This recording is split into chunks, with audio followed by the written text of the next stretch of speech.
নমস্কার বন্ধুরা, এই যে ভিডিও ফুটেজগুলো দেখছে এটা ইরানের সমস্ত নিউক্লিয়ার সাইট থেকে সামনে এসেছে, যেখানে আজ সকালেই ইসরায়েলের তরফ থেকে ফুল ফ্লেজ আক্রমণ চালিয়েছে। বলা হচ্ছে যে ইরানের ইতিহাসের এটা কিন্তু সবচেয়ে বড় হামলা, কারণ যে ধরনের ডিস্ট্রাকশন হয়েছে সেটা দেখলেই বুঝতে পারবেন হামলা কতটা মারাত্মক ছিল। ইসরায়েল তো ইরানের ভেতরে ঢুকে সরাসরি ওদের সমস্ত নিউক্লিয়ার মিসাইল সাইট, যেখানে এই নিউক্লিয়ার মিসাইল তৈরি করা হচ্ছিল, তাকেই ডিস্ট্রয় করে দিয়েছে। এবং এটা গ্লোবাল নিউক্লিয়ার ওয়াচডগ নিজে কনফার্ম করেছে। রেডিয়েশন ছড়িয়েছে কিনা সেটা এখনও জানা যায়নি, তবে এটুকু বলতে পারি যে ইরানের নিউক্লিয়ার হাতিয়ার তৈরির যে স্বপ্ন সেটা এখানেই শেষ। আর শুধু তাই নয়, রিপোর্ট অনুযায়ী এখানে ইসরায়েল শুধুমাত্র ইরানের নিউক্লিয়ার ফেসিলিটি নয়, তার সাথেই ওদের আর্মির কমান্ডার অ্যান্ড চিফ হুসেন সালামিকেও মেরে দিয়েছে। সেন্ট্রাল কমান্ডের হেডকোয়ার্টারের কমান্ডার রাশিদ, ওদের সমস্ত আর্মির মেন চিফ স্টাফ মোহাম্মদ তেরেনচি, তাকেও মেরে দিয়েছে। এছাড়াও এই সমস্ত নিউক্লিয়ার ফেসিলিটিতে যত সায়েন্টিস্ট ছিল, মেন টপ সায়েন্টিস্ট, তারাও কিন্তু মারা পড়েছে এই হামলা। আর বন্ধুরা, কতটা প্রপার প্ল্যানিং ছিল দেখুন।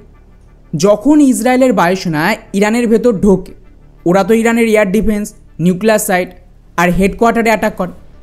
ওদিকে মোসাদের এজেন্টরা ওখানে কিন্তু আগে থেকেই লুকিয়েছিল। আর এই ভিডিওটা দেখুন, যেটা ব্যাক টু ব্যাক ব্লাস্ট হচ্ছে। এখানে বেসিক্যালি ইরানের নিউক্লিয়ার সাইটের ভেতর থেকেই ব্লাস্ট করিয়েছে মোসাদের লোকজন, অর্থাৎ দুতরফা অ্যাটাক হয়েছে এখানে। এখন প্রশ্ন আসছে, আচমকায় ইসরায়েল এই ধরনের অ্যাটাক কেন করল?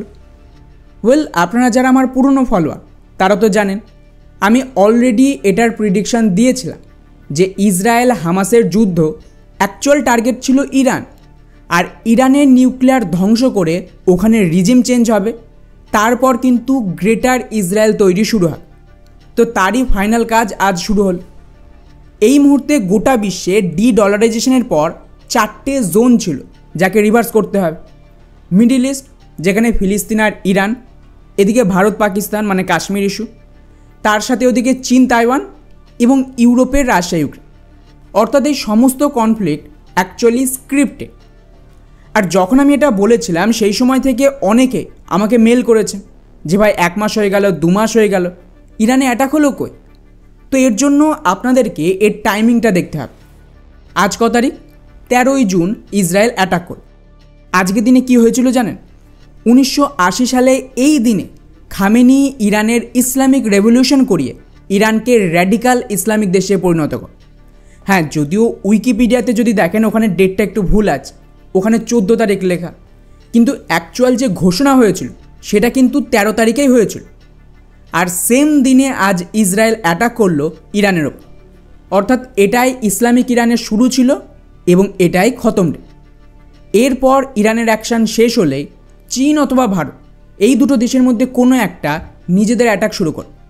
কে আগে করবে আমি জানি না। আমি তো ভেবেছিলাম যে ইরানের আগেই পিওকেতে শুরু হতে পারে, কিন্তু কোনো কারণে ভারত এখনও থেমে আছে আর ইসরায়েল আগে অ্যাকশান শুরু করল। কিন্তু এই তিনটেই এখন কিন্তু লাইনে আছে। পার্টিকুলারলি এখানে যদি র্যাডিক্যালাইজেশন করার জন্য বা ইসলামিক জিহাদ শেষ করার কথা বলি, তার জন্য কিন্তু গোটা বিশ্বে দুটো মূল জোন রয়েছে। একটা হলো ফিলিস্তিন ইরান, আর অন্যটা এদিকে কাশ্মীর। এই দুটোকে বেস করেই কিন্তু গ্লোবাল জিহাদের পুরো ইকোসিস্টেম রেডি হয়েছে। তো একটা ডিস্ট্রাকশন তো শুরু হয়ে গেল, তার মানে মিডল ইস্টে ইসলামিক জিহাদের ধ্বংসের শঙ্খধ্বনি হল। এখানে ইরানের রিজিম চেঞ্জ করিয়ে এরপর এই ব্যক্তি ক্ষমতায় আসবে। তারপর কিন্তু এই যে র্যাডিক্যালাইজেশন এর দ্বিতীয় পয়েন্ট, মেইনলি পিওকে, সেখানে অ্যাটাক শুরু হবে। তো সেলিব্রেশন করুন, এত বছরের আতঙ্কবাদ এবং এত লড়াইয়ের পর ফাইনালি আজ র্যাডিক্যালাইজেশনের কাজ অফিশিয়ালি শুরু হল। জয় হিন্দ।